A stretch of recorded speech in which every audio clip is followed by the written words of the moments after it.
Hervé Bléry, conseiller du président de Century 21 France, qui m'a succédé donc, et membre du conseil d'administration de la MEPI, dont je suis également passe le président. Un agent mandataire, c'est un agent commercial en fait, qui œuvre dans le cadre d'un réseau de mandataires.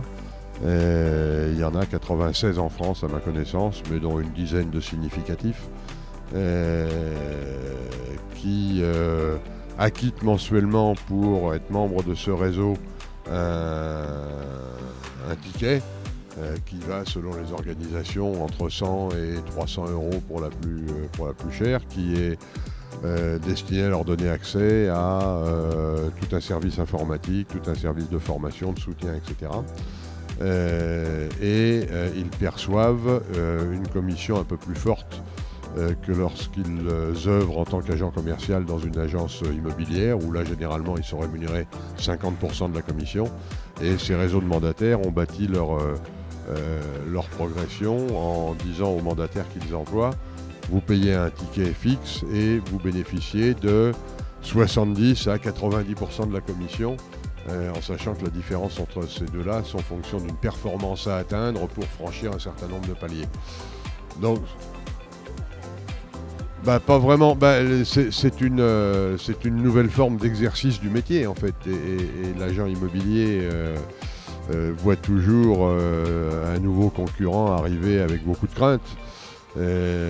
Donc on essaye de les charger de tous les péchés d'Israël en disant qu'ils ne sont pas bien formés, pas bien encadrés, etc.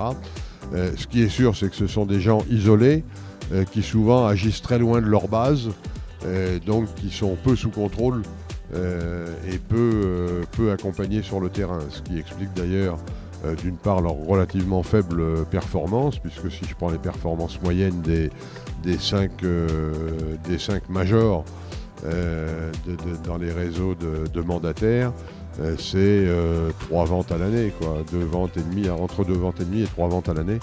Et ça, c'est chez les majors. Ce qui vous laisse à penser que le 96e, il y a probablement, c'est encore beaucoup plus précaire. Cela dit, 3 ventes à l'année, lorsqu'on a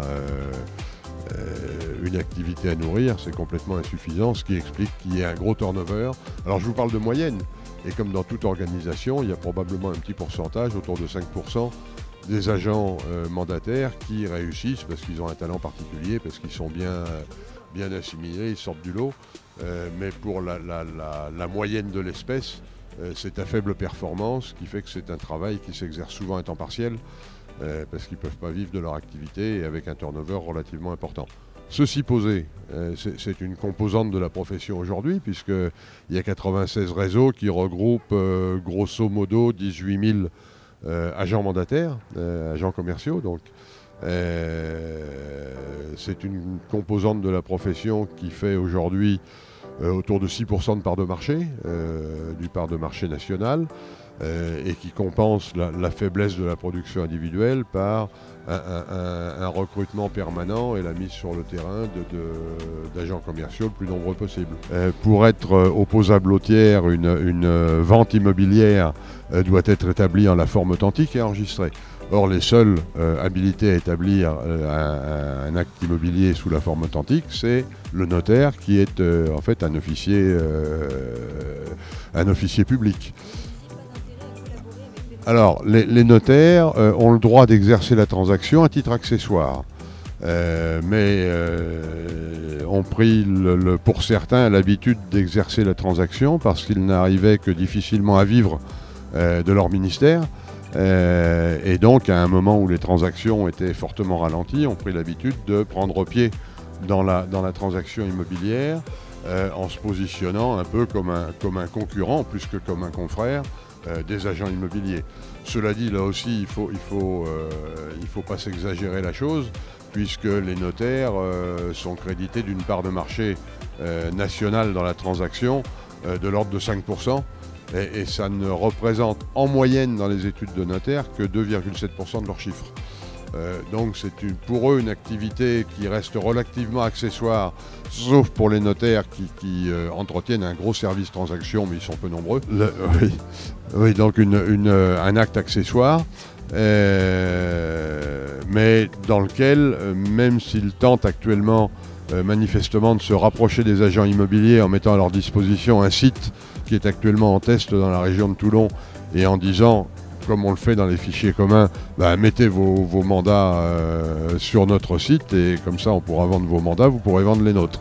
Alors bien sûr on va vous faire payer l'adhésion au site, mais en sachant que le notaire travaille à commission assez faible par rapport à un agent immobilier qui sont de l'ordre de 2,5%, ce qui fait qu'il reste très peu de choses à se partager, quoi. C'est-à-dire si on se partage une vente en deux, on va travailler pour un 25 ou un 50%, et ce qui ne fait pas vivre. Donc il n'y a aucun intérêt pour l'agent immobilier de rallier ce genre de coopération.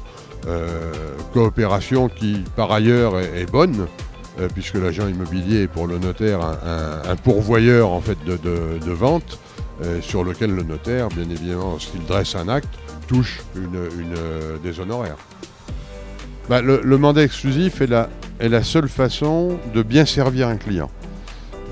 Parce que c'est le mandat par lequel vous pouvez engager la totalité de vos moyens, alors que sur un mandat simple qui est partagé par 5, 10, 11 autres agents immobiliers qui vont essayer de faire leur propre vente, vous ne pouvez pas publier une photo qui rende le bien reconnaissable parce que vous allez vous faire piquer le mandat.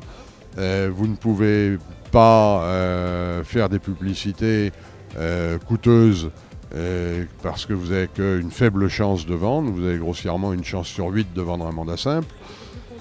C'est beaucoup plus contraignant et c'est beaucoup plus nuisible pour le client lui-même qui, se retrouve en concurrence avec son propre agent immobilier parce que lui, il essaye de vendre lui-même, et deux, se retrouve avec ses intérêts représentés par des gens qui vont, si vous me passez le terme, se tirer la bourre. Et donc, c'est un mauvais service à rendre au client que de se charger de son bien en mandat simple. En exclusivité, le mandat exclusif rencontre une petite réticence du client parce qu'il se dit plus j'ai de gens qui présentent mon bien, plus j'ai de chances de le vendre. Et partout où on voit la profession travailler en mandat exclusif, elle ne travaille qu'en mandat exclusif parce qu'elle travaille en fichier commun. C'est-à-dire que les professionnels mettent en commun leur mandat exclusif, ce qui présente pour le vendeur l'avantage d'avoir un interlocuteur unique, c'est-à-dire l'agent immobilier qui a pris son bien en mandat, et qui va défendre ses intérêts et suivre son dossier de bout en bout et qui va être son interlocuteur, et à la fois la possibilité de voir son bien présenté par 80, 90, 100, 200 agents de la place, membres du fichier commun en question. Donc c'est tout bénef pour le consommateur, et c'est ce qui a guidé d'ailleurs à aller dans ce sens-là.